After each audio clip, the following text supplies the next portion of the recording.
Got a minute? Let's talk about how to avoid contractor scams after a storm. After a disaster, out-of-town scammers may be the first to arrive at your door. Get several bids. That'll help you see which offers are too high or too good to be true.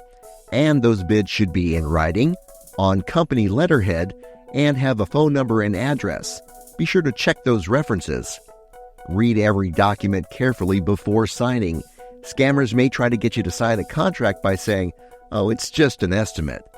And never sign a contract with blank spaces. Those could be filled in later at a much higher cost. And don't sign a contract that says, "Homeowner agrees to listed repairs for the value of insurance proceeds." What that means is the contractor gets every penny of your insurance payment. Be wary if the contractor asks for a big down payment.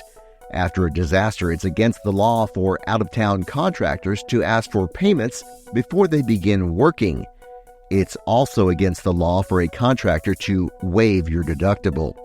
If you've got insurance questions, call our helpline or visit our website.